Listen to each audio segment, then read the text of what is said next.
but it ain't going to be on Zombie.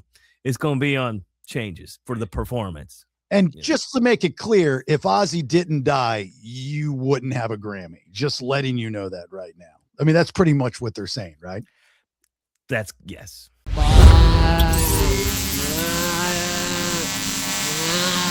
Before we begin, let's thank our great sponsors. And if you want information on how to become one, you can go to jasonbailey.com. Much love to Inspect All Pest Services, because bugs, termites, and critters, they don't belong in your house. Inspect All handles pest control, termite protection, and wildlife removal. Here's the number one reason to use them. One company that does it right the first time. Bonus, they also take care of insulation, pressure washing, and gutter maintenance all across Atlanta. Less calls, less stress, better results. InspectAllServices.com. If life makes you Google lawyer, call the Aurora Law Firm, led by the Mad Dog, Manny Aurora. This Georgia-based team handles criminal defense, white-collar cases, DUI, expungements, and more. Nationwide. Number one reason to call the Mad Dog, they know the system and how to beat it. The Aurora Law Firm, because oops needs backup. TheAuroraLawFirm.com. Life gets heavy. Stress, work, relationships, all of it. That's where Ridgeline Counseling can help. Led by Dr. David Markwell and a team of 10 therapists, Ridgeline offers in-person sessions at 3 of his Georgia locations: East Cobb, Marietta, and McKaysville, or virtual visits wherever you're at and most comfortable with. Number one reason to choose Ridgeline, you don't have to do it alone. Ridgeline Counseling. Real help when you need it. MarkwellTherapy.com. Power goes out, not at your house, if you call Alternate Power Solutions. They're a family-owned Generac generator dealer, founded in 2012, handling sales, installation, service, and repair for home standby and portable generators across Georgia and Tennessee. Here's the number one reason to use them. You don't pay a dime until the job is done and you're 100% happy. Every customer gets an upgraded warranty, free monitoring with a service contract, flexible financing, and they actually keep generators and parts in stock, plus an A+ rating with the BBB. All you have to do is call 770-853-7571 or visit poweringgeorgia.com for a free home assessment. Use the discount code Bailey for $500 off your entire installation. Alternate Power Solutions, because losing power shouldn't mean losing your mind. Looking for the ultimate wellness boost? Meet Alive Ozone Therapy Spa, Central Florida's first and only ozone therapy spa. From ozone therapy to red light therapy, halo therapy, presso therapy, PEMF grounding mats, and even in-house ozone-infused products, Alive Ozone Therapy Spa's got everything to help you feel amazing, inside and out. Repair, rejuvenate, and restore your body. Here's the number one reason to try Alive Ozone Therapy Spa, because they combine cutting-edge therapies with natural holistic care. Go online to AliveOzoneTherapySpa.com. Use the discount code BS10 for 10% off your services and products. Alive Ozone Therapy Spa, because feeling your best shouldn't be optional. Thanks to all of our sponsors. And with that being said, let's begin the show. I think we should do a podcast about rock and roll. And that's some stories.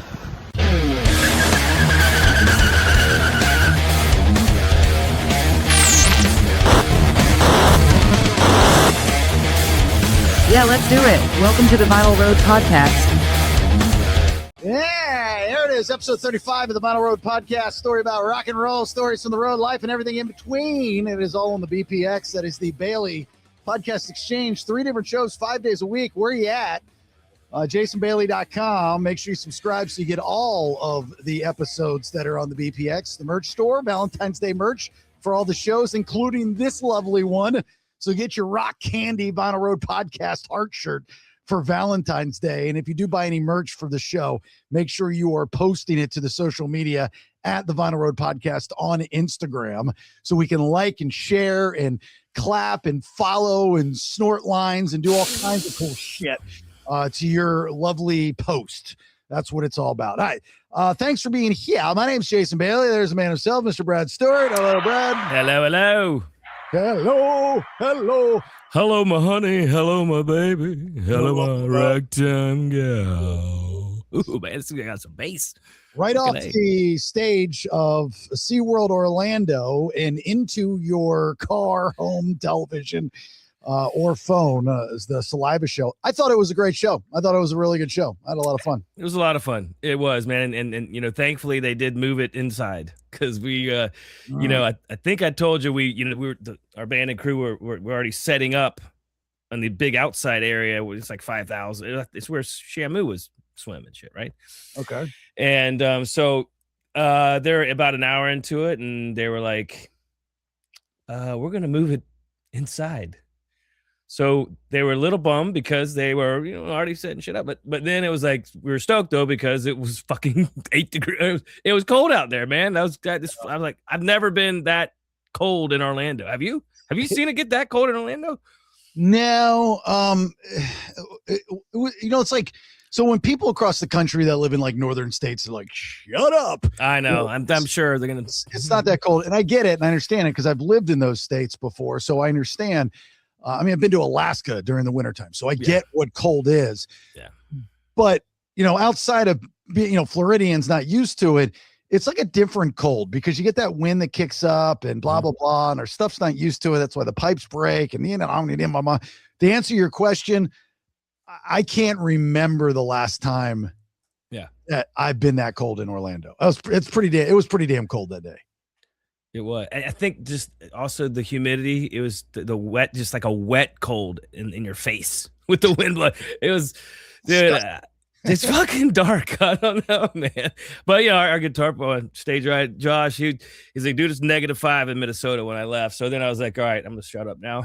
Yeah, this ain't shit compared to that, I guess. But, so when we were texting back and forth, and my wife Rach and I got to SeaWorld, and everything was fine. I was like, because I was at Epcot not that long ago, and I know it was chilly outside, and I don't know the rules of SeaWorld, but like I get there. And I expected more people in the park, right? Just in general in the park. Yeah.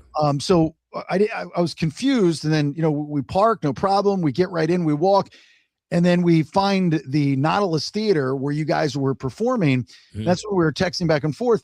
And I walk up, and there is a line of people that were waiting to get in, and I'm like, so I like every other sheep in this country, I get in line. And I start talking to the people around me. I'm like, what are we in line for? I just assumed, but I didn't know. And they're like, Saliva show, man. I'm like, oh, okay, I'm in the right line. And they're like, yeah. I'm like, cool. I go, the show doesn't start till 5, right? They're like, yeah. I look at my watch and it's like 3:48. I said, you guys know you're real early for this line. He goes, got to get up front. I'm like, okay, that's cool, man. I mean, that was like, I put myself in that situation to report back to you for the Saliva fan base. Mm-hmm. You know what I mean? Is that they were out there in the cold at SeaWorld on top of everything, an hour plus early to get into the show, which I thought was cool. That is cool. And the park was pretty empty. So they pretty much came for the show. I mean, it's pretty obvious they came. That's really cool. Yeah. Yeah. No, they came. The one guy drove hours that I was talking to come to the show. So everybody that was at that show at SeaWorld to see you guys in Saliva were there for you guys, because when we left, the park was closed. Like I didn't see anybody doing park like stuff when I got there. The coasters too. The roller coasters were down. They weren't running. I don't think any, even the smaller ones. They were all like they're at the restaurants. We ate at the shark adventure one where you could see the shark swimming. Right. Yeah. You know that one. Yeah, we walked through it. Yeah, when we were killing time. Yeah. Yeah. Home of the $42 hamburger. I was like, man, this better be a fuck of a burger, dude. Like, like it's like on a Pulp Fiction when he's like, you don't put bourbon in that or nothing. Like he's tasting the shake, and they're like, nope. So yeah. But I have to admit, it was quite good. The burger, and then there was big hammerhead, and they were feeding. They would throw fish in, and the hammerhead's eating the fish, and then there was the fucking the fish with the big saw tooth, the fucking sawfish. Yeah, and I was like, man, this is cool. Fuck yeah, it was cool, man. And you know what? I have to say, the SeaWorld, the staff and the security, everyone was super cool to us. There was a lot of rules, but like they were very, because like some places you go and they'll be like, hey, where's your pass? And they get all crazy. Everyone was super polite. They were super nice to us, I gotta say, and I didn't really think about it, but I guess, do people hate on SeaWorld still? Is that like didn't they kind of? Oh, because of the blackfish in the documentary and the shampoo. Yeah. Now, you know how this country works. Every week it's a flavor, and it's, you want to protest something, and then we're done with it, and then we just kind of move on. But I think SeaWorld kind of, I don't know if caved is the right word, but I think they changed a few things based off of that documentary to satisfy the needs? Because remember that trainer died. Oh yeah, that killer whale. Thing is, you stand on a killer whale's mouth. Sooner or later, she was not. Then he pulled her in with her by her ponytail or something, didn't he? Yeah, drowned her. Yeah. Fuck. So you said there was a lot of rules. I've got some questions. Were you not allowed to cuss on stage? Was that one of the rules? I didn't see that in any of the like the rider or any of the any of the stuff we had, the performance rider, all that stuff. I mean, and I don't think they ever said that. Did he not cuss? Because normally he does cuss quite a bit. Because Survival of the Sickest motherfuckers in there, right? Number one motherfucking Survivor. Yeah. He edited. He self-edited. Well, his 3-year-old daughter was out there. Right. That was my next question. Yeah. Because your intro music coming out the corn, right?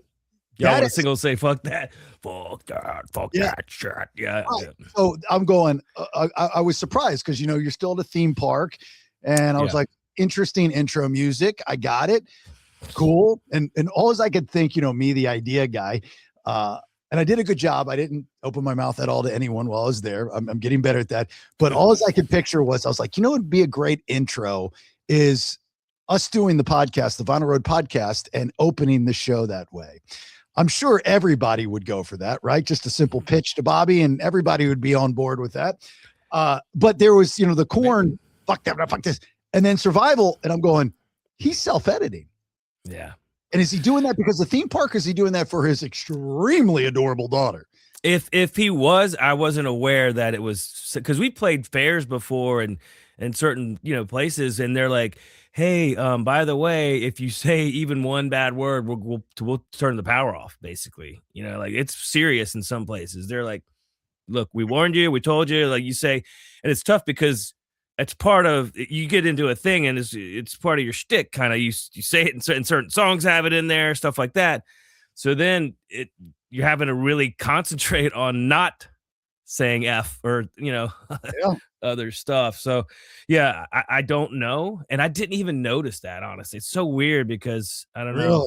Really? Yeah. Actually, his vocal though was so remember, I don't know if I told you, but the bus froze. The fucking lines in the bus, it was in Kentucky or wherever it stays, at Nashville or whatever. So we didn't have our bus, we didn't have our lights. That's why there was no logo behind us, no Saliva, and we switched rooms in the split, and when we were supposed to play the other room anyway. So it was a little different as far as our gear. I didn't have my cabinets behind me, and so the mix was a little bit different in the ears, yada yada yada. So that may be why I didn't notice. I was just concentrating on playing the parts, right, and just putting on the show, So as a fan and somebody that gets what you guys do, I want to explain this to those that are listening, just so you have more of an appreciation of not just an artist, but anyone that performs on stage in front of people with a microphone or playing an instrument or something like this. And I'm going to use your show at SeaWorld as an example. So I'll start with Bobby. Bobby just got off of 5 days ish. 7 days. Yeah. On a cruise for Shipwreck, performing, flies into Orlando to perform this show. Now, put all 5 members of Saliva on a stage inside in a theater type of setting. And we're all familiar with the type of music Saliva is, obviously, if you're listening, right? Yeah. So then you have I want to use the term compact crowd, where there's 4 walls and a ceiling and everybody's congregating to the middle and it's dark. It's just a different vibe. Rock and roll, when you're playing a festival and you've got 20,000 people in front of you, totally different vibe when you have to switch gears to that, right? Mm-hmm. And it's so amazing, and for those of us in the business that hold a microphone, we subscribe to the theory of 1 equals 100. Like, you could be talking to one person, but you're going to perform like you're talking to 100, 100 equals 1,000, so on and so forth. Same with what you're doing with an instrument. Right. The way you guys performed in that arena, in that setting, not that it was a bad setting, it was just a different setting, was like you guys were performing at Wembley Stadium. It was so tight. and with so much energy. And I've seen bands a million times over that would use a show like that as almost a throwaway show. Right. And you guys crushed it. I was so impressed by the professionalism. I'm not just kissing your ass, dude. I mean, I'm like you told me if it wasn't good, I know you would. I mean, I'm the biggest critic of everything, and I have no problem saying it. But I walked away, and that was after we hung out and stuff afterwards. I walked away, and I said to Rachel, I was like, that was, the top tier of professionalism from 5 individuals in a band that you will probably ever see. And I explained to her what I meant by it, which was what I was just saying. So kudos to you guys. I thought it was great. I thought it was just really, really good show. I was really Thank you, man. And you never know, especially, I mean, Sammy was on a rented drum kit. So now there's so many more X factors involved because that's not your gear. You don't know if it's going to fail. You don't know if it's going to break or the cymbal, whatever, the pedal, whatever. And so that's just for the drums. Yeah. Now, I mean, we had our own guitars and stuff, but again, so anyway, it was, so that's kind of always in the back of your head, but still you go out there and you just go for it, man. I do anyway. And we hadn't played a show since the 28th of December, nor had we seen each other really. Yeah. So it had been over a month, and we're like, okay, see what happens.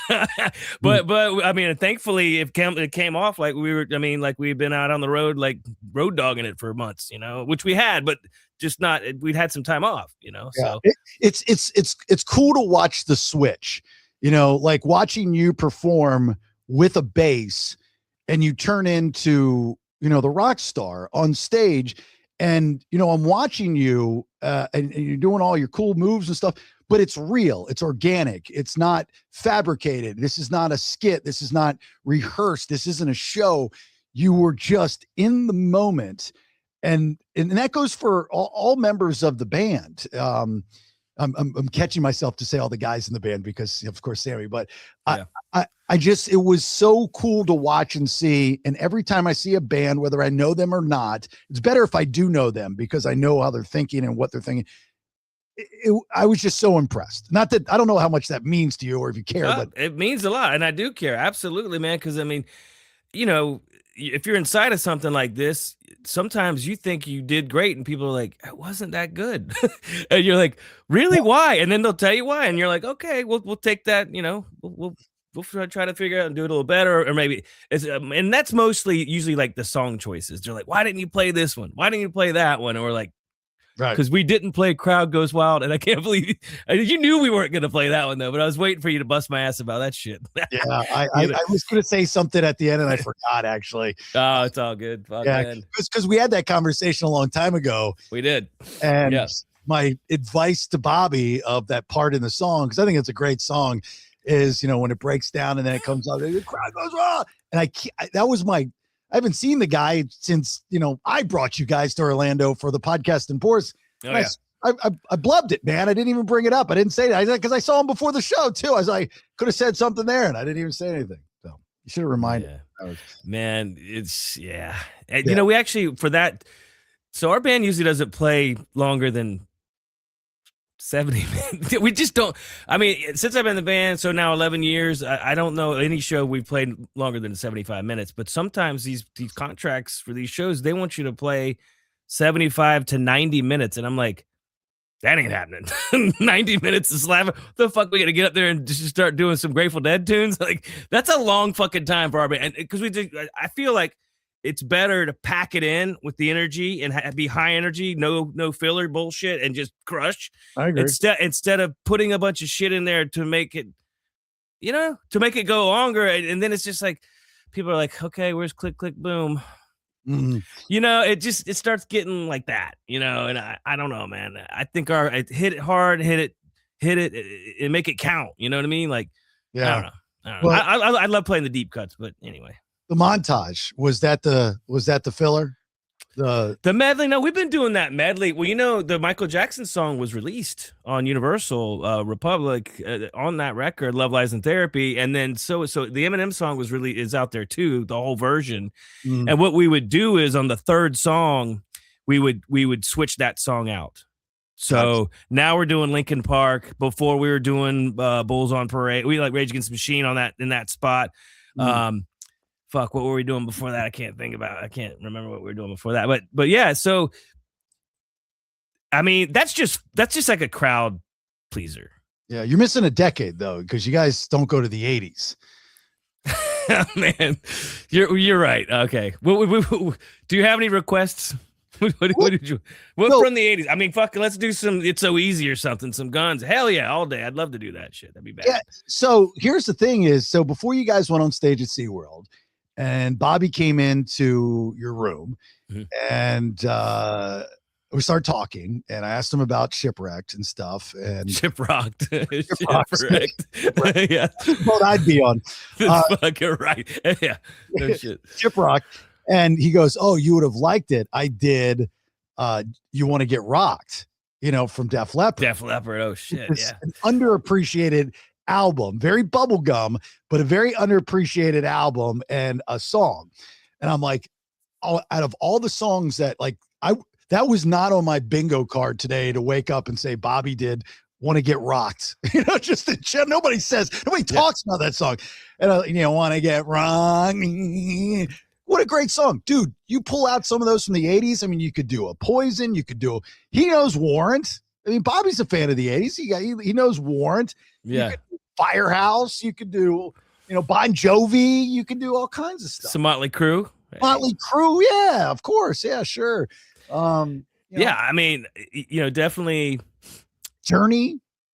I think we knew. I mean, so we put the Linkin Park in there, and I think that's kind of had its day in the sun too.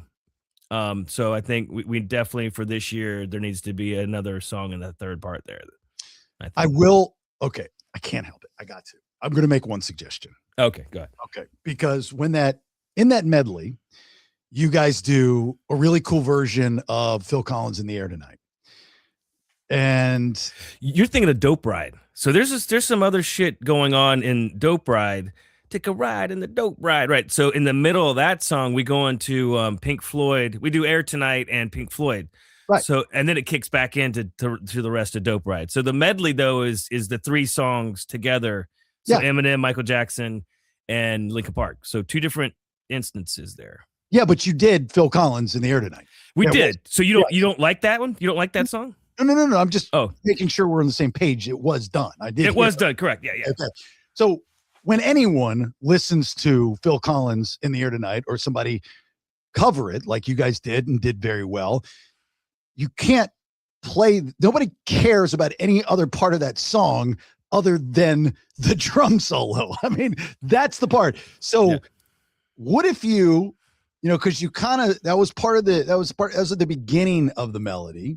Okay. What if you end it with it once again? You bookended it, and everything stops, and Sammy Joe. You just want the drum fill, the one drum fill. Yes. Right. Yeah. When it kicks in. Yeah. But it's a perfect transition into Click or something like that. I mean, click, boom. I mean, okay. Seriously, I just wanted, there could have been that medley. It was like, you did it. It was cool. And it was done. Yeah. Dude, the transition would have been awesome. Like, even if, you finish with just kind of a breakdown of music, if Bobby needs to grab a drink or break or something, and then you come back to In the Air Tonight, and then click, boom, and then, okay. Just saying, I know you finish with it, but just saying. All right. I'll run that up the flagpole if you will. Maybe send him this clip. You're going to have a lot of friends saying, stop doing the podcast with Bailey because he's either getting us in trouble or part of getting us in trouble, or he's saying shit that he shouldn't say. Shut the guy up. He doesn't. Dude, we're open for suggestions. I mean, it's shit. I'm like in the comment box. But tell me, would that not be cool? I think it could work. It could be cool. Yes, I do. Yeah, I think though, I do wonder though if people are worried about coming on our show because they don't want to be on Blabbermouth trashing someone and in a conversation that was just kind of in passing, like. Well, if you were to ask me before the Barrygate happened on this show a couple weeks ago, yeah, I would have not put money down that we would have gotten that kind of attention. That was crazy. And now I know we kind of switch gears here, but now what I'm seeing, and I've seen this before because I've been a part of something like this before. I think I told that story, but now what you're seeing is the leftovers on the internet that are now just seeing it, and it's a copy and paste comment. And I started to see, I've been deleting them, but it's the same comment over and over and over again. And I'm just like, oh my God, this is the stage that we're at now. Like the first stage, you had real people commenting, right, whether love or hate. And now you're at the stage of the bots or the phony balonies. And that's such a pain in the ass to clean up. And they're all negative, Sure. So I don't know. I haven't even looked back. That was so 2 weeks. I don't know. It's just come on, man. Whatever. To me, it was fucking forever. I mean, I was over it before when it happened. I'm like, come on, man. Really? This is all you got? Have you talked to Barry since? I haven't, man. He was up in Massachusetts doing the Booze, Brews, and Barbecue. I think in Salem or somewhere close by, and they did this haunted the house. Did you see that? Did you see any of the clips? Do you follow them? I do. Yeah. So they were up there doing that, and I think Mistress Carrie was up there with them too from AAF. We did Simple Man. That's where all that whole thing came from. So I don't even know if he's still paying attention to it or if it's even like on his radar still, man. Hopefully not. Hopefully it's been, I've been seeing a lot of Shinedown news. So I'm thinking maybe they're just like, hey, Europe tour, here's the countries, and they're just sort of just next, this is what we're doing. I saw Brent's mom passed. Yes, that's very sad. His mom was a very sweet lady. His granny died pretty recently too. He's close to her too. Within a year, I believe, the two of them. Yeah. Very condolences to the family. She was always sweet to me, man. Nice lady. Both Granny too. Granny was a hoot, man. She was cool, dude.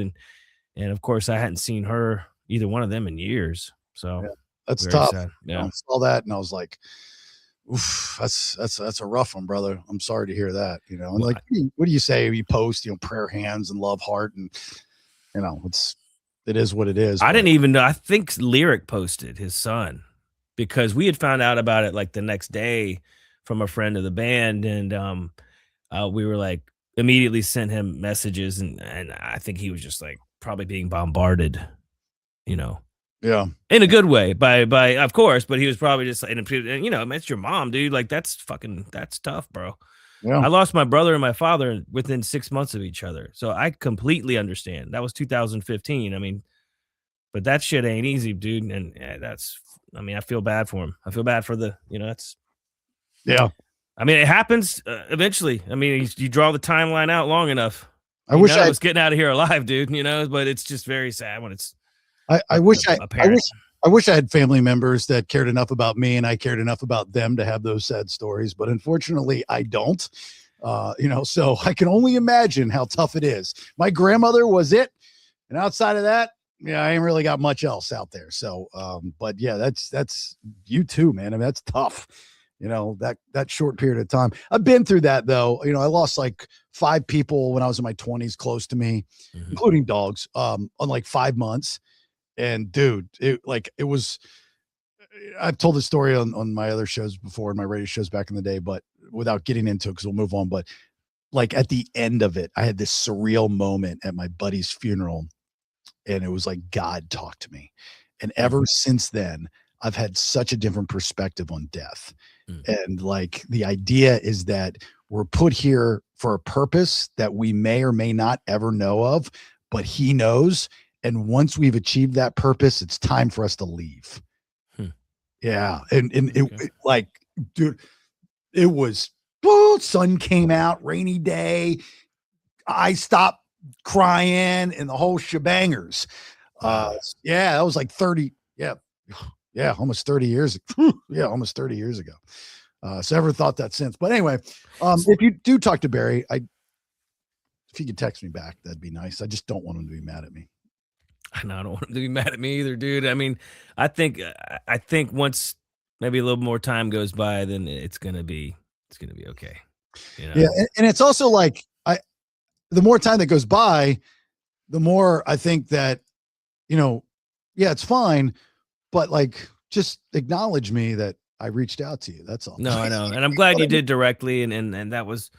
It's something that he's probably just, still picking up, sort of just trying to deal with it and letting the storm sort of blow by. And then finally, maybe, I don't know.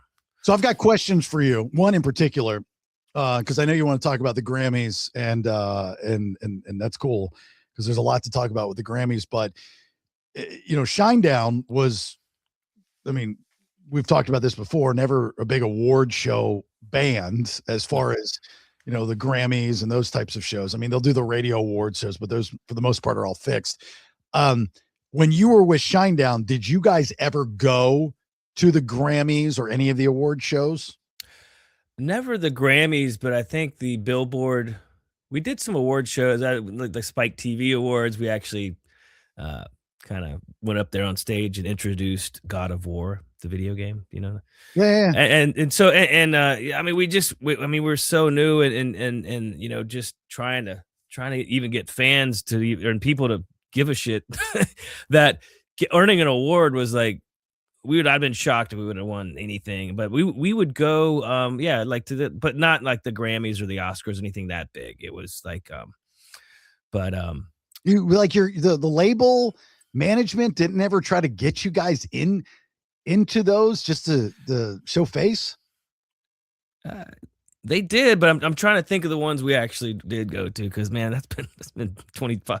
That's been a long time ago, man. But I do remember after one of the award shows, we walked in and we went to one of the after parties, and it was almost like a cartoon because this was when Kid Rock was with Pam Anderson. Yeah. And some of these people, when you see them in real life, you're like, I mean, she's cartoonish anyway, right? Like, like big, the things. It's like, wow, that's different. And then you see Tom York from Radiohead, and he looks a certain way. And then there's all these like characters. It's like being in a movie. It was kind of like when Trevor Noah was down at this year's Grammys, and there's Lady Gaga, and then right next to, oh shit, there's fucking Youngbloods right there, and there's all these characters, right? And so that was interesting going to the after party and seeing all those people, but we're brand new. No one knows who we are, and we weren't nominated for anything.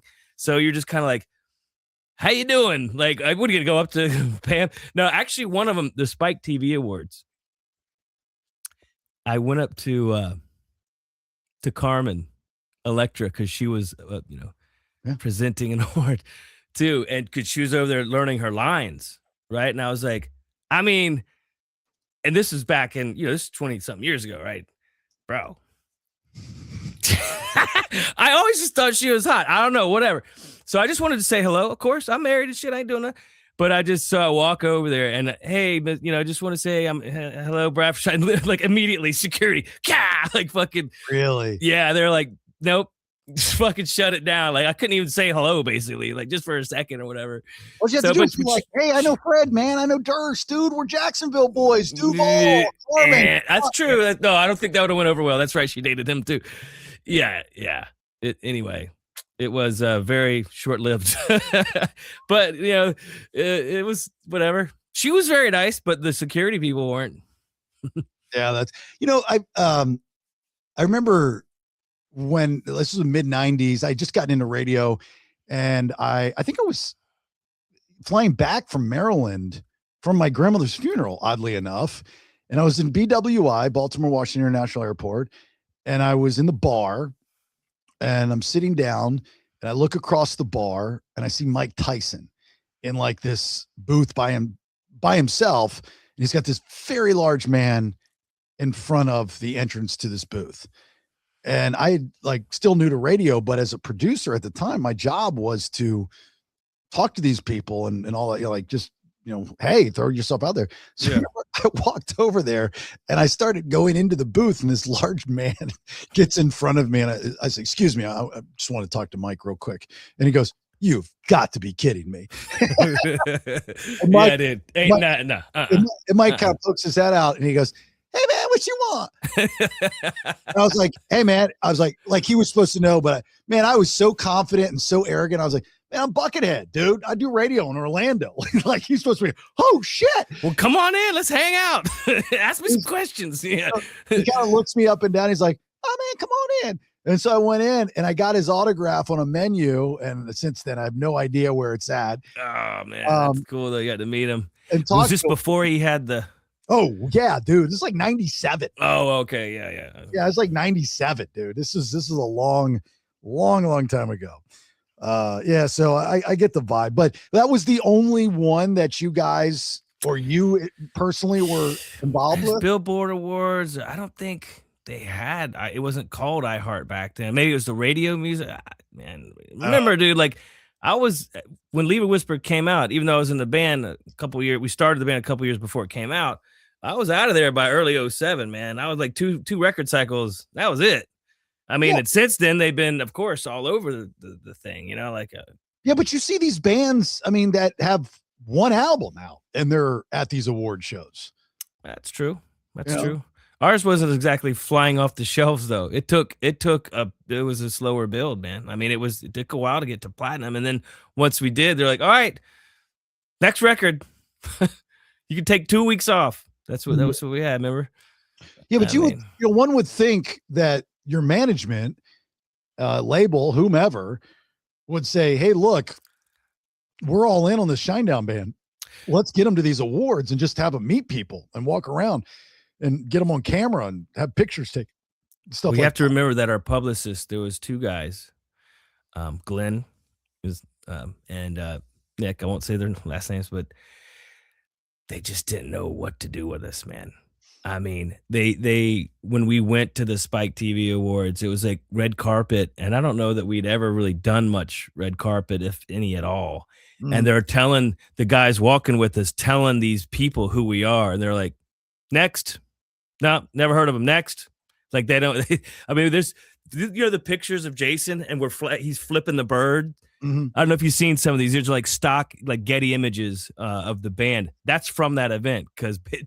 It was like, all right, you don't want to talk to us. So we started just fucking with them, flipping them off and shit. I mean, it was like, so the tough thing is you have to remember back then, we didn't even have a video for Fly from the Inside. We did one for 45, right? Of course.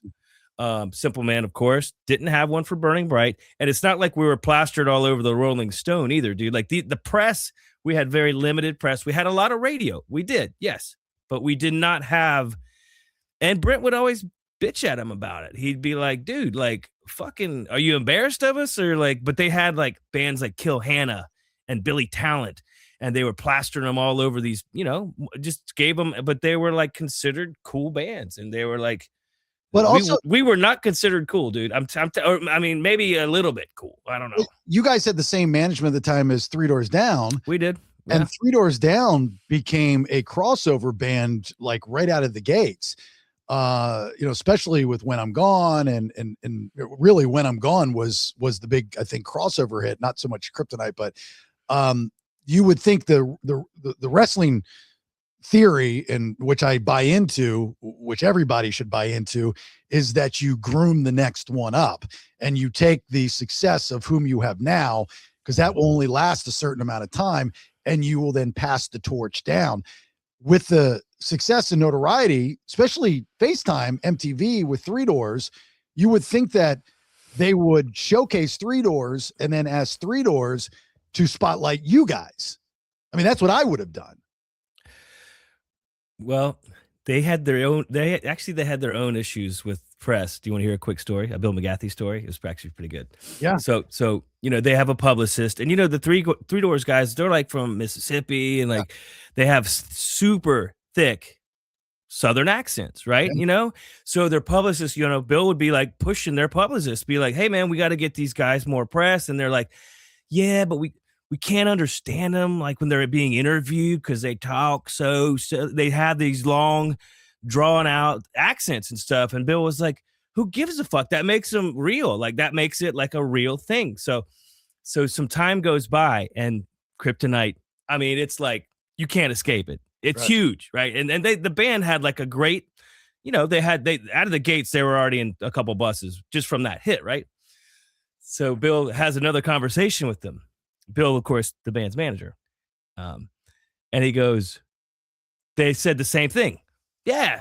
Thing is, with the interviews, we can't understand him. He goes, can you understand this? Double platinum. Can you understand that, bitch? That guy sold 2 million records. Who gives a fuck about their accents, But that's how he said it to him. Double platinum. I always tell that story. It's such a good Bill story. He would fuck with the label people so bad, dude. It's awesome, man. That's great. Yeah, that was.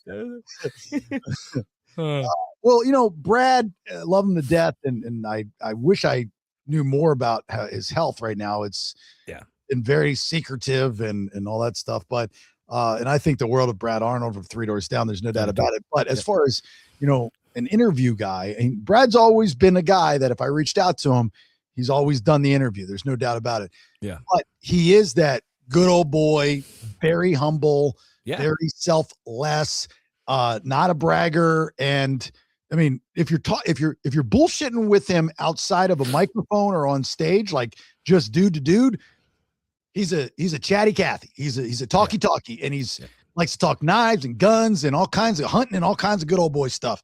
Yeah. But when you put him in front of a microphone and he's trying to say the right things, that's what they're talking about. I understand that. I get that. You want the interview side of things. You want but nowadays when you get it, you get what we saw 2 weeks ago on the show. Right?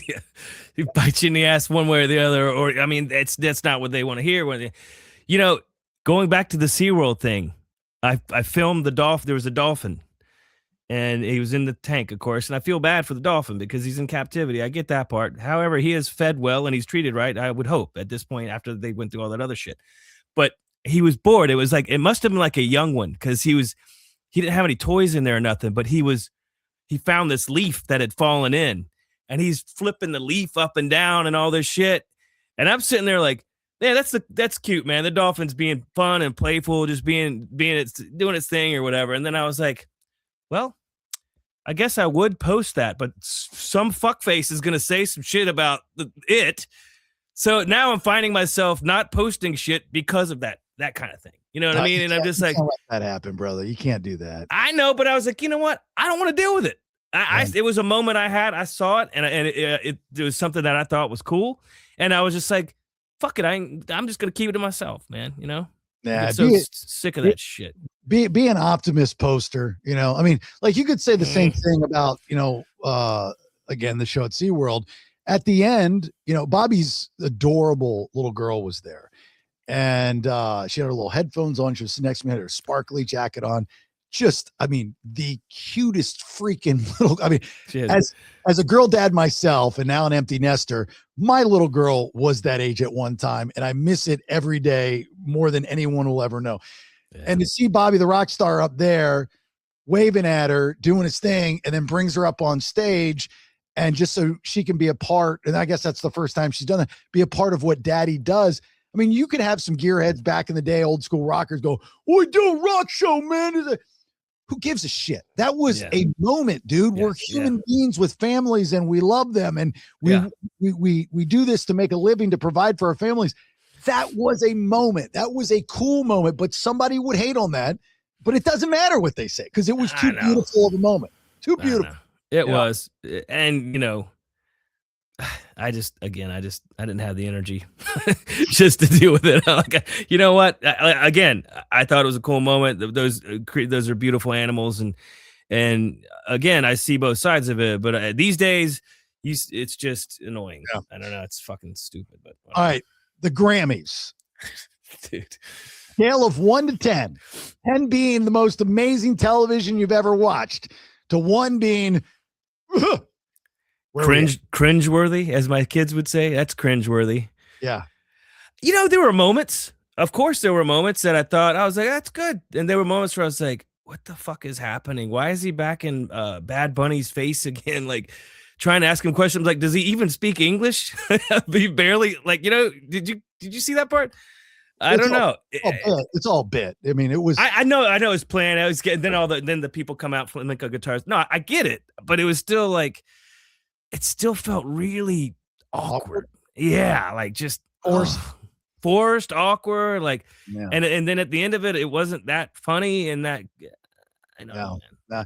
So we talked about this on my other podcast, the BS podcast, and I said, after all these years of watching these award shows and having to sit through what I sat through with the Grammys, I think if you look at it as a comedy, it makes it better. Right. I mean, there's a girl up on stage that's got 8 belts looking like Z Cavarici. None of them were buckled. And she's getting Billie Eilish. I was like, you need to buckle those. They're flapping around. Like you get up there and you kind of contradict yourself with your statement. One thing, but, I saw that too. Yeah, but the hypocrisy of these extremely wealthy people that are, like you were talking about, going to the award shows and they're like, security, stay away. They've all got it. They live behind gated, walls and communities and all this other stuff. And, like at least even if you don't believe in the message that like Tom Morello's doing or Jimmy Kimmel, at least they're out there protesting and being part of the agitators. They're being part of the issue. These other, the Eilishes of the world, they get up there and they say it, but they don't do anything about it. I think it's funny. But explain the hypocrisy, because some people may not have seen that part. Well, I understand that, but it's comedy because, like, if you were to walk into a Walmart, I meant about the stolen land comment. Oh, I know that. Yeah. So her $14 million home is built on it used to be an Indian. Yeah. It's on sacred ground. I'm like, fuck, are you kidding me? Like, and that therein lives that, dude, that's ignorance right there, dude. Come on, man. You don't speak out about shit. Meanwhile, people are going to find that out about you, and then they're going to throw it right back in your face. Trust me, we've seen it. It was the Native American Council are the ones that released the statement. Called her out. Yeah. Hey, Billie Eilish, your house is on our land. Yeah. Have you seen the movie Poltergeist? They only moved the fucking tombstones, bitch. They're going to come after your ass. It's like, anyway. Hey, bitch, you want to give us our land back and just fork over your $10+ million house or whatever it is and throw in your 8 undone belts while you're at it, please. That was different, man. Yeah. She's talented, dude. Look, man, it's just stay in your lane. I don't know, man. I don't know. Yeah. It's uncomfortable to watch. I mean, it's so easy to say, hey, look, mind your business, but they're people, they get it. But then you get into the conversation of, is it fair to use your power and your platform? And then you go, okay, well, there's been a lot of good times in history that people have used their power and platform to change things for the better and so on and so forth. Mm-hmm. So you kind of you're at a conundrum. Like, I mean, I think I can say this safely. You and I both disagree with just about everything every one of those people said on that stage, right? I know I'll say that. What is that noise? My kid's coming in the garage door. It's underneath me. It's loud, right? Oh my an earthquake. That's what it sounded like right here in good old Florida. Did you move to a here comes again. He's closing it now. Well, there was this great cat that keeps coming in there pissing in my garage. So I'm like, dude, close the garage when you leave and come back. He went on a bike ride. So yeah. I was like, do you power your heater with a nuclear generator? Yeah, dude. I know. It's only a half horsepower too. The thing's loud as shit. I can hear it all the way in my bedroom across the thing. Yeah. Yeah, I know. I thought we were going to lose you for a second, buddy. You kind of look at it as comedy and you go back and forth. Like I try to see both sides of it. I don't agree with, anything any of these people are saying. And then you get the people that disagree with them, but they don't say anything. Like, damn well Jelly Roll and Lainey Wilson, they're looking at these people going, you guys are fucking idiots. But they're not saying anything because that's the business. And it's like, you don't want to go against your boss or your peers or you're going to get blacklisted. And it's just a shame that it's all like that. That's all. Well, honestly, dude, like I saw something today. Did you see this? Because they were trashing Nicki Minaj, I guess. Right. Apparently she does support Trump, and she came back at them with a vengeance. You should check it out. I mean, it's like, I was like, whoa. Yeah. I mean, at least it was like, she ain't taking no one's bullshit. Like, hey, look, you gonna say that shit about me? Check this out, you fucking Satanists. Like, you're sacrificing babies. And I mean, then she went like off on them motherfuckers, dude. It was crazy. Yeah. Out of all the people, no one had Nicki Minaj on their Republican conservative checklist bingo card. I can tell you that. Are they friends? I mean, I don't know how that what, maybe she just agrees with him. I don't know. That's but anyhow, speaking of comedy though, the creator thing. Yeah. I don't know. Was that funny, dude? I couldn't figure. I was like, what is happening, dude? It was so crazy, but I guess it was creative. I thought like, what happened? Like, I thought it was, like sometimes they'll have these themes that'll coincide with an upcoming movie. So I thought it was a theme for like an upcoming Super Mario Brothers movie, because he looked like Luigi. The green, like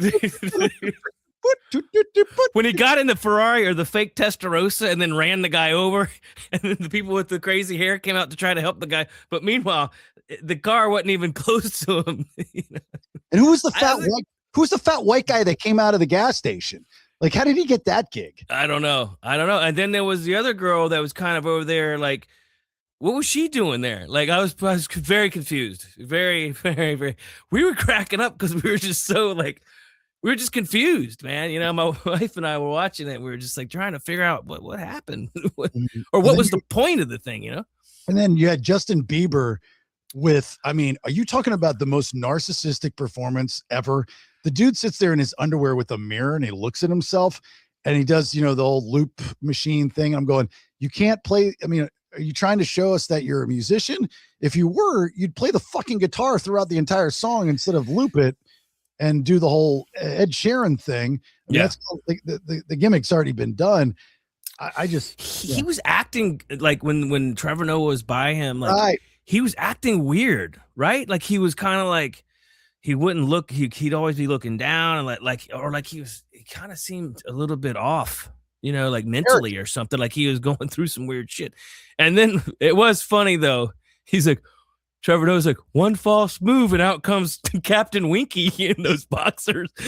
That was funny, dude. I like Trevor Noah for the most part. He cracks me up. Man. Trevor Noah is so desperately seeking approval from these people. It's just, I don't find him funny at all. I didn't think he's funny on the Daily Show. I think he tries too hard. He's not organic. He's not real. He's one of those guys that just wants to fit in. And like one of the problems that, after Generation X, the world has had, like us Gen Xers, if we had a problem, we would come over and we'd solve it. Your dad would, somebody bring you over and like fight it out in the yard. That stops after us. Yeah, and so you have a lot of these people that have no problem whining and crying. It's like, I'll sue you or I'm going to tell somebody. Like, that's accepted now. Our generation, it was like, we ain't snitching, man. Like, we get our ass kicked, but we're going to get back up and we're going to fight again. That's right. That mentality's done. So Trevor Noah is that Generation Y mentality of, I'm going to talk like a tough guy because I have a platform to do so. But if confronted, just like Don Lennon, confronted, you're going to cower down. Yeah. You get your ass kicked in. Like you should not open your mouth and talk shit unless you're willing to back it up. Right. And we have too many people talking shit that damn well they can't back it up. Yeah. And that should just be the rule of thumb. Mm-hmm. If they confront you, you say it to their face. You shouldn't say anything out loud that you wouldn't say to somebody's face. That's just he was saying some things. Apparently, this is the last time he's going to do it. So he was saying some shit. I was like, damn, dude, it was kind of right. The guy's right there. Like, or, I was like, damn, okay. What I thought was interesting is that the Grammys for the last time were on CBS after 50 some years in that run. Yep. They're moving to ABC. The upcoming Super Bowl is on NBC. And they went, which is kind of taboo to do that crossover, right? You know, so you're kind of thinking like whatever's on CBS on Sunday night, thanks, dude. Thanks for screwing me over. But they put over Bad Bunny and his performance because of the big uproar and right and left and the divide and stuff. It was so forced. Like it wasn't natural. Like you could have gotten away with one bit. Like the idea of he can't perform because he's under contract. Right. We got it. We understood. One time. Okay. Next fucking thing. Yeah. One time, come back from commercial, try it again.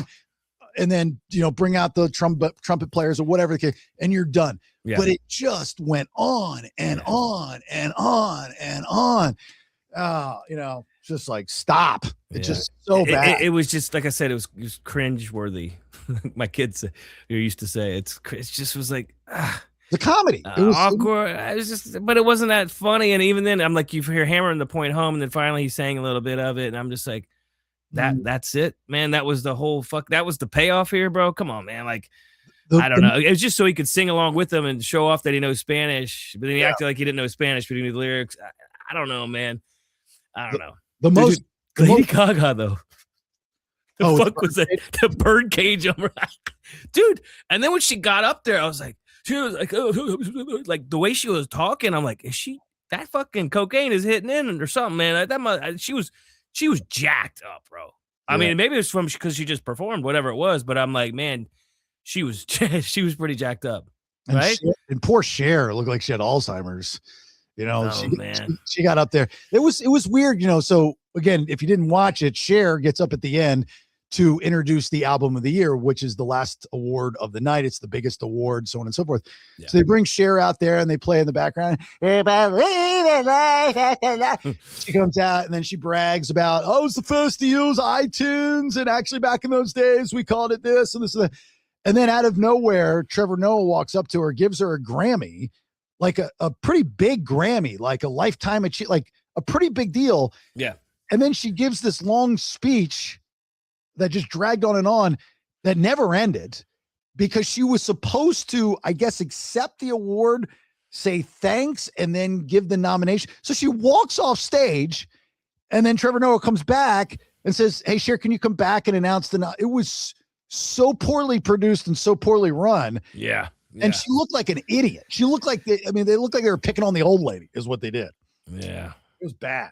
But yeah, man, it was uncomfortable. Like I you know, if it's the biggest night in the music industry, could we come up with some better shit? I mean, like honestly, like no, look, dude, when Post was up there doing that was cool, and you know, there was, like I said, there was cool moments, but for the most part, like the whole thing getting to the cool moments, I'm like, fuck, seriously, what about the somber dude getting up there like he's in Boogie Nights, fucking like Mark Wahlberg?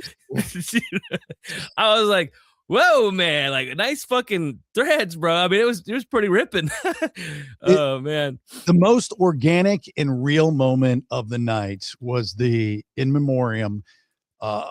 And of course we're biased, the Ozzy performance where they had Post Malone come out, sing War Pigs with Slash. Yeah. Andrew, that was fucking great, man. I'm sorry. That was awesome. I'm not familiar with the other guy, Andrew something or another. And then Duff, McKagan from, and then Chet Smith. Drummer from Chet. Anyway, when the cameras panned to the Osbournes, Sharon and Kelly and Jack, and they were watching Post Malone do that song, who I think knocked it out of the park. Fucking crushed it, dude. Yes. I would have liked to have seen it as long as the other In Memoriams that they did. I know you were just doing Ozzy, but it wouldn't have hurt to transition into Youngblood and have him do changes. I think let's go. Yeah, dude, hell yes. He won a Grammy for it. He did. Yeah. Which was, I thought, kind of backhanded too. It was like, we're gonna give you the Grammy, but it's gonna be for the Ozzy thing, not for your own shit. Right. You notice there's some shit that's I'm like, that's some fucking music business bullshit. I'm sorry, dude. Like, no, the dude's fucking blowing up. He was the story of the year easily last year, right? Yeah. And they had to give him something. Sure. They had to. They fucking had to, right? Yeah. So now it's like, but it ain't gonna be on Zombie. It's gonna be on Changes for the performance. And just to make it clear, if Ozzy didn't die, you wouldn't have a Grammy. Just letting you know that right now. I mean, that's pretty much what they're saying, right? That's yes. That was part of it. Was part of the story, of course, and yes, so that's some music business. That's that part. Oh man, that fucking aggravates the shit out of me, dude. Because I'm in it and I see it, and that's the way it is, and that's the way that's the way it is. I'm telling you how it is, dude. I've been in this motherfucker for 25 fucking years, and you start seeing these award shows and some of the slime and some of the reasoning and the way they operate, man. It was, I guess. I didn't know this, a bad year for deaths in the music business. That was the longest in memoriam I've ever watched. Yeah. I mean, you had 3 different parts.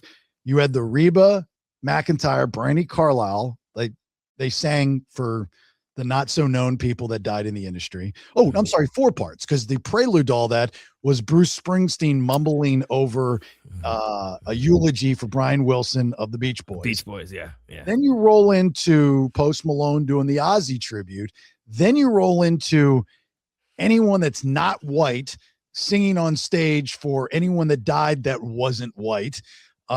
Which, I'm glad music brings us all together, because that was the most segregated performance. Like all four of them were like if you're black, we're just bringing black people up here for your death. At least Slash is half black, right? At least you bring a little bit together.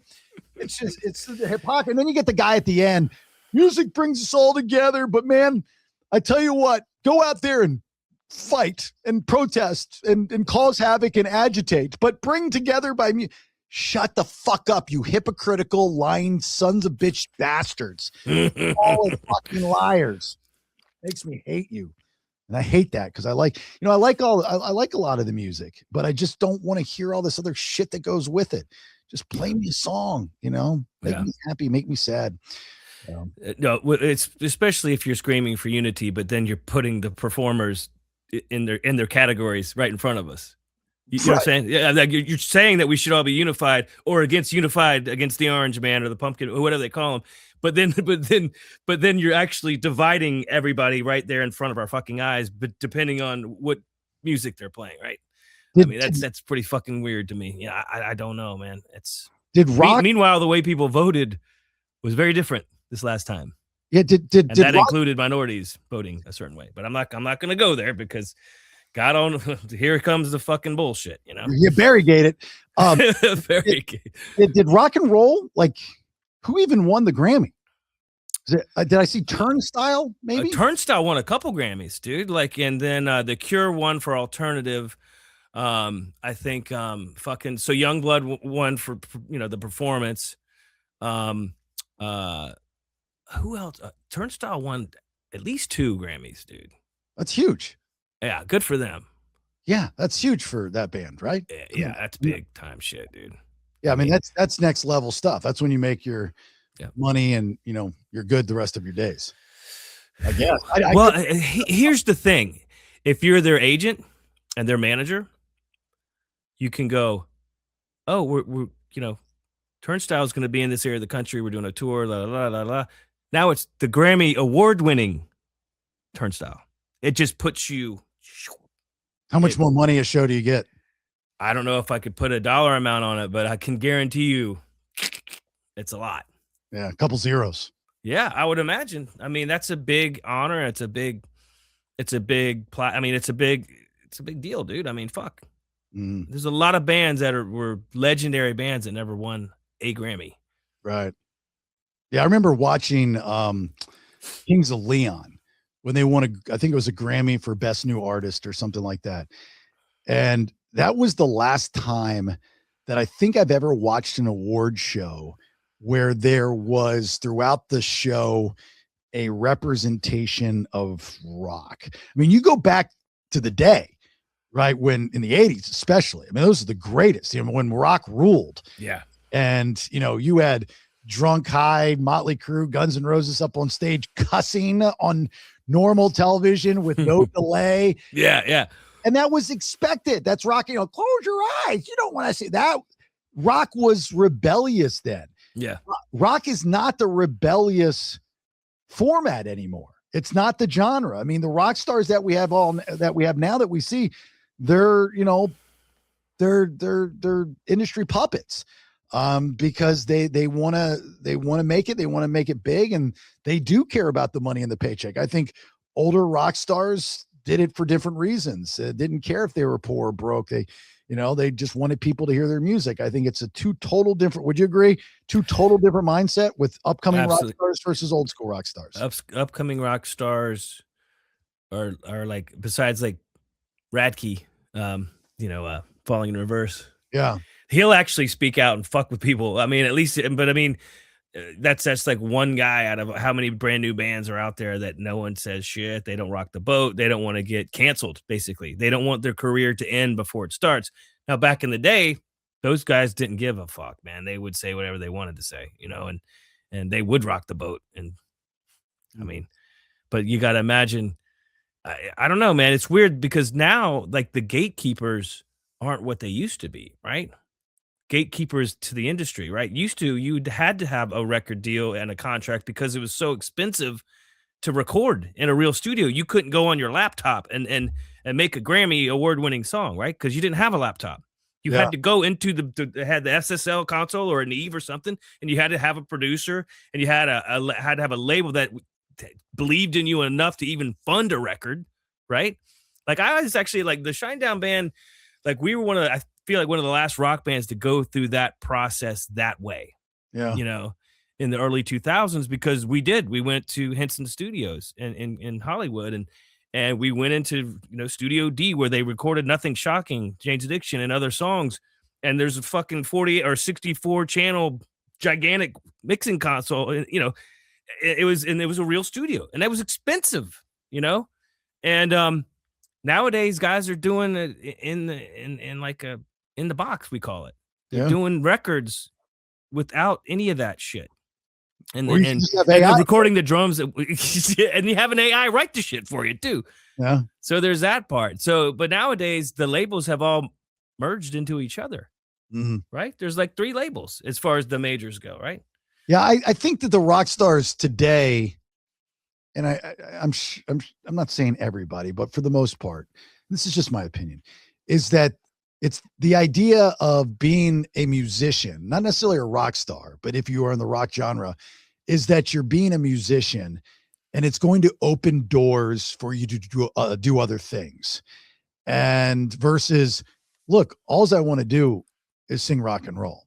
They're two different mindsets. I know that was always my mentality in my industry. And then when I wanted to do other things, I would get torn down by, my mentors that were saying I weren't focusing on the job. So my mistake, I focused on one thing versus numerous things. So whether better or for worse, these guys, it's like, hey, if I have a hit record and I'm a rock star, then I'll have some eyes and ears on me. And then I can produce a song that can get crossover attention in the top 40. And now top 40 has this different type of character in its genre, which then opens up a door for me to host on one of these American Idol voice type shows, which then that takes you to another stratosphere of now you're a celebrity. And like, do you really think Maroon 5 is a Super Bowl halftime worthy band? I know they've sold a lot of albums, but if the lead singer weren't on The Voice at that time, do you not think that didn't help the cause? That and their sound, that Songs About Jane, that first record was funky and it was cool, but it was more rocking and shit. Yeah, great record, right? Great. But them changing sort of after that, they sort of evolved into like, I'm like, is anyone in the band even up there? Like, do they even need them up there? It was all like programmed like beats, and like it was a very pop thing, you know what I mean? Which maybe that's what they always wanted to be, or that's what they wanted to evolve to be. But different animal, right? Than it was from when they started. But yeah, you're right. He has an audience, Adam Levine, of course, from The Voice and from doing other things besides the band. And thankfully the band stayed together, because that usually breaks the band up. You have a No Doubt situation where Gwen Stefani was like, I'm good. I'm doing my own thing. Good luck, fellas. And that's what happened. Also, NBC, network, he said, and it's all politics. But anyway, it's just, there's no rebelliousness. Like, to be rebellious now is to do like what Billie Eilish did at the Grammys, I guess. I mean, that's hard. And that's just the dumbest thing to do. I mean, so you've just lost a ton of money. Okay. The argument is she got more ethics and more. She doesn't care about money. Bullshit. That's all they care about. I promise you. That's all anybody cares about. So, but like, is that really fighting the system, versus Kurt Cobain being interviewed on Headbangers Ball and somebody saying, I think it was, what was the host, Ricky Rocket. No, Ricky Rackman. That's his own poison. Sorry. I think it was him that was like, wrong Ricky. Hey, your concert tickets are like $30, and Kurt Cobain has no idea. He's like, dude, why are we charging $30, man? That's so much. That's rock and roll. That's the shit rock and roll says. Mm-hmm. You don't know, you don't care, you're oblivious to, you find out, and you tell them to go fuck themselves, even though it's putting money in your pocket. That's rock and roll. Yeah. Right. Yeah. Billie Eilish, not rock and roll. That just sounds silly. All the politics stuff, in my opinion, not rock and roll, because it can be debunked and debated and twisted, turned, shot down. There's a line between rock and roll and not rock and roll. That's not rock and roll, to be rebellious with that kind of stuff. You understand what I'm saying? I do. No, I get it. I totally get it, man. Yeah. I mean, but it was kind of like a show packed full of that. Oh, yeah. Like it was like everyone's agenda to say something about it. Barry, what he said on this podcast briefly about Ludacris, rock and roll, in my opinion. Like, it was like nothing personal, dude. I don't want this to be a thing, but moves on.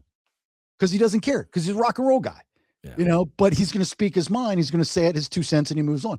That to me was rock and roll. The stuff that he had to say about the Rock the Country stuff, dude, just thought it was a rock show. Had no clue. That's rock and roll, man. Total rock and roll. Did you see Jelly Roll? I did. And I like Jelly Roll a lot. I did too.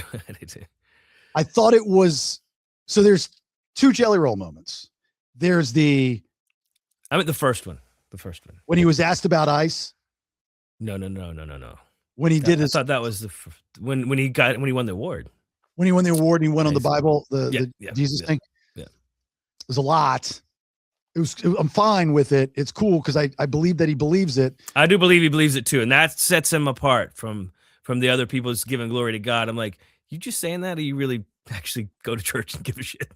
Or do you even have a relationship that way spiritually? I don't know, whatever. Or are you just saying that because you think that's what people want you to say? No, I believed him. Absolutely. Believe Jello, of course. Yeah. What about when he was asked about ice and stuff? I must have missed that part. I mean, was that later in the show? I think it was before the show, walking the red carpet. Somebody asked him, and he says his response was, paraphrasing, it was like he teased. It was weird. He goes, look, you know what? I've got my thoughts on all of it, and I'll talk about it in next week. And then he says, look, I'm just a dumb redneck. Nobody cares what I have to say. And so, like, there's been kickback of him calling himself a dumb. You can call yourself whatever the hell you want to call yourself. I mean, what I mean, though? Like, come on, bro. He's self-deprecating himself. I mean, like, if anyone should be okay with that, it should be him, and he's doing it to himself. Like, it just. I think that the Grammys should have exploited this. They didn't do it, but I think they should have done this. Is put a ban on reporters asking any political questions on the red carpet. Mm-hmm. But they're not going to, because they're very left. But that would have been a huge coming together move if they did that. Now, they can't control what you say on stage, because you can, once you tell somebody not to do something, they're going to do it. That's rock and roll.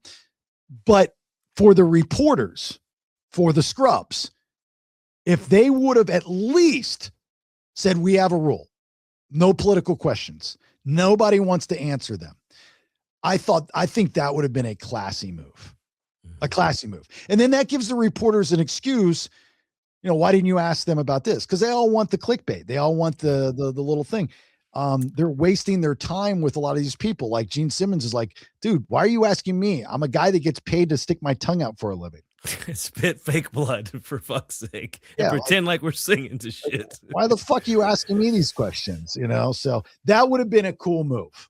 I think that would have been cool. I do know that Youngblood actually there was a post that was talking about the funded protesters and how he would like to see that that be considered an act of like a terrorist act, because those people are causing problems in the country. People are starting to get hurt or killed, and that's an act. What's that? The RICO Act? Are you familiar with this? Did you hear what he yeah, I'm not familiar with Youngblood, but they've who was it? So Soros, I guess, is still funding these protests, and there's a billionaire in China they found out that's funding these protests. Yeah, and there's they're not real.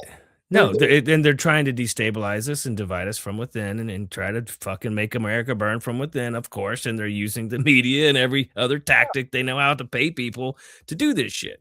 I mean, and people, you could tell them that till you're blue in the face, because that's the reality, but they'll still be like, nope. And then they'll give you their. Oh, well, let me bring this up before I forget. So like I said, Grammys comedy, you got to look at it that way. But I will tell you, this really pissed me off. Is Trevor Noah guy.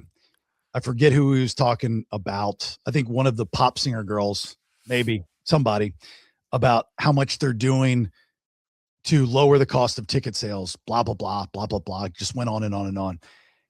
As he's saying this, he's standing in front of Slash, Duff, Chad Smith, not even acknowledging them, which is crazy. Yeah. But if you really are there about the music, Kid Rock literally the day prior stood before Congress. Yes. And fought to get this shitty ticket system under control. Yeah. Like it is in Europe. He said no more than 10% of the face value. Not one mention of it. That to me was a personal shot that was done on purpose. It was scripted as a shot to the right. Let's be like, I hate to use the word fair because nothing's fair, but be cool, man. Like, it's about the music. It's about the fans. And if it's about that, and you're going to give props to Bubblegum Girl, who I don't even know the fuck you were talking about. I don't even know who you were talking about. Like, literally, I couldn't even remember who it was. Kid Rock literally flew in before Congress and fought it. Yeah. Yeah. The fuck? And that's for everybody, not just certain genres. That's for the system. Everybody. The ticket system. Yeah. That's dude. Fuck, come on, man. Like the bubblegum pop person's really gonna do anything anyway. No. Maybe it was Bad Bunny, or I don't know. Maybe it was a blonde haired girl. I have no idea who it was. See, I don't. I have to. But you got to give credit where credit is due. Whether you like it or not, you got to give. Like, even my worst enemy on this earth, if they do something good and somebody asks me about it, give them credit, because you can't fight it. You just look stupid. And I think Trevor Noah looked extremely stupid the entire evening. Not funny, awkwardly uncomfortable. There was a lot of awkwardness for sure, dude. I was like, man, could they have cut that part or something? Or maybe it should be edited. Can't wait for the Oscars. That should be even more fun. You talk about an even more pompous group of people in one room. Oh man. What's funny to me is when they're showing the people when someone gets the award and the looks on their faces. Yeah. Because they don't know they're on camera a lot of times. They're like they're making this fucking, like, they're so pissed, just disgusted that person won. And then they're like, oh, I'm on camera. Hi. That's it's like, oh man, dude. If I were a producer for a music award show, I would pay any amount of money to have Taylor Swift at my award shows. She is the best guest at an award show. She sits front row and has a good time. She knows every word to every song of the people up there, and she's dancing and having a fucking blast, dude, every fucking time. Yeah.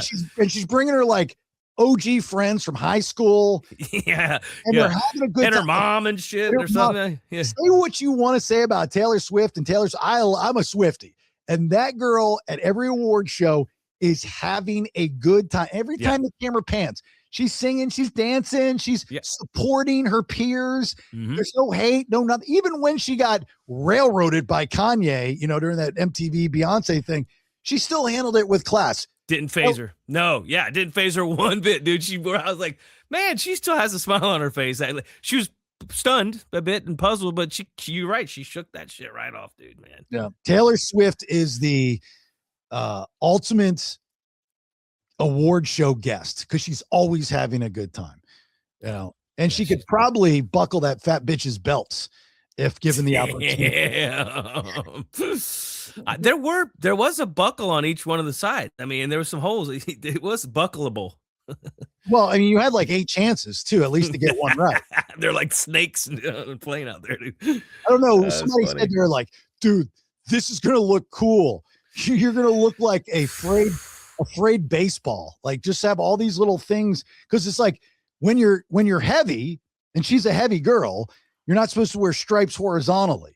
Okay, so let's make you look even wider by giving you 8 belts that are undone, that are making you look like Dr. Octopus from. That's so unflattering, dude. I know. I was like, you're making things worse. Like, maybe some of those people. Now, the one who was it that had the outfit where a titty could have popped out any second? There's 2 chicks like that. There was. I was like, man. The Reddit. It must be fucking taped down, because it could happen. Like, it was only just covering one side. No, the Subway girl. She had red hair. She looks ugly. No, not Chappelle or Roan, right? What's her name? Do you know that girl in real life is very pretty? She makes herself look ugly. Did you know that? No. You should. I don't know her. You should Google pictures of her without her drag queen getup. She's a very attractive young lady. Huh. But she goes to the store and asks for ugly powder because she's hideous when she gets all done up. I mean, she looks weird. She looks like Dee Snider when he's all done. She did, like she's not gonna take it. Like, aren't you gonna take a bath? Oh my god, dude, that's pretty good. Wait, hold on. Who's the other girl, dude? Damn, that's gonna bug me now. You're talking about the black girl? The kicking body, amazing body, dude. Oh my god. I'm pretty sure everyone would have been okay with it if it did come out. Fuck it. Oh, there were 2 girls, 2 black ladies that were up there. There was one that was up there with Nikki Glaser. Yes, that one. Yes. I mean, ridiculous body. And then there was another woman up there that had she's a thing, I guess. I don't know. They all have names like Transformers, like all these rappers. It's like Starburst and Pusha T and Q-Tip and Megatron and Bumblebee and fucking Chappelle Show. Tron was one of the fucking names. Mirage and Bumblebee and Huff. Oh man. Yeah, dude. That's pretty fucking funny. Yeah. Call me old, call me what you want. I'm going to make fun of it one way or the other. I don't give a shit. Fuck off if you don't like it. Oh, man. Like I said, it's a comedy. Oh, dude. All right. Any other Saliva news before we were going long this episode? Any other Saliva news? Show next month in Texas City. Still have the shows in Texas, April. Man, we have our name. There's some co-headlining options here coming up late spring, summer. There's some support options coming up, but I'm not in those conversations for this band. So I kind of find out almost when, not of course before it's announced, but you know what I'm saying? It's like, but it's being worked out by management and by the agent, which again, we changed agents for the 3rd time in a year. So for reasons that were, they were valid reasons, dude. You got Rockville in May. That'll be big. Rockville's happening. Yep. We're doing, and the other Danny Wimmer one. We're not doing all the Danny Wimmer ones, I guess, this year, man. We're not on an incarceration. That one, I don't know, man. I don't know what happened. We did Aftershock, and then we're doing Aftershock again. So those 2 for sure. I don't know if we're doing Louder in Life though, man. That's a good one, dude. Where's that at? Louisville. Oh, is it really? Mm-hmm. Yeah. Okay. That was the one. Remember when there was a hurricane that blew through the fucking. Oh yeah. And then we're flying in to do it because it was like a one-off for us. And I see Danny, and he's like, dude, they had to cancel Friday night because of a hurricane in Kentucky. If you can imagine, it wasn't a hurricane by then, but it was high. When the winds get above, 45, so everything's flown. And you start seeing the lights and all the PA start doing this shit. It's dangerous, man. You can't put on the show. So they had to, like, some really big names didn't play that Friday night. Damn. So yeah. But no, when we played, and we played pretty early, there was 50,000 people out there easily. That's awesome. It was sick, dude. Like, as far as you could see that way, and that way, it was packed. Yeah. And it was fun, dude. That's the kind of shit you live for in this business, man. That's why cool. you do it, dude. You know? Yeah. All right. Well, look, appreciate you listening. Thank you very much. Please remember that this show is on what I call the BPX. That is the Bailey Podcast Exchange. There are 4 other shows: Monday, Tuesday, Wednesday, Thursday, Friday. So it's 3 shows altogether, 5 days a week. Honey, I Raise the Kids on Mondays, the BS Tuesday, Wednesday, Thursday, and then the Vinyl on Fridays. Tuesdays and Thursdays are for subscribers and subscribers only. So if you are into that type of thing, I would highly appreciate it.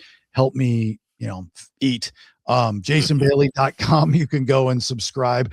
If you're looking to be a sponsor of all the podcasts. And by the way, side note is I'm trying to find a new sponsor. I don't want to say what the idea is.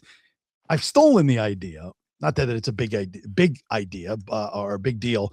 But I really want to do it, and it would be extremely beneficial to a brand because it's a cool way to quote unquote advertise. If that's you and you are interested, reach out to me. Again, JasonBailey.com.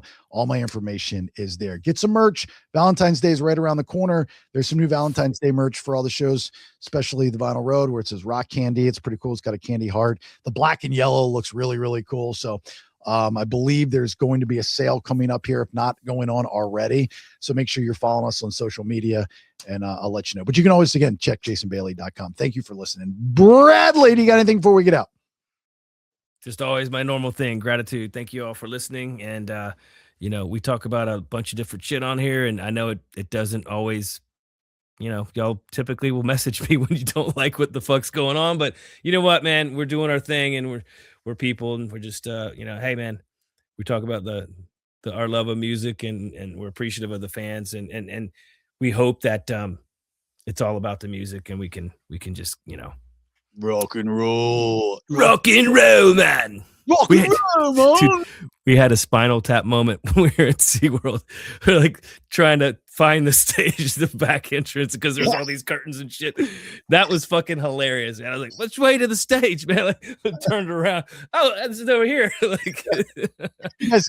Dude, why are we in the Shark Tank right now? there's the dolphin over here. What's going on? Yeah, it was kind of cracking me up. Those moments are so. That movie has so much truth in it, dude. It's ridiculous, man. They wasn't very well signed, like stage. Yeah, it was. And it was all dark, and it was like, well, yeah.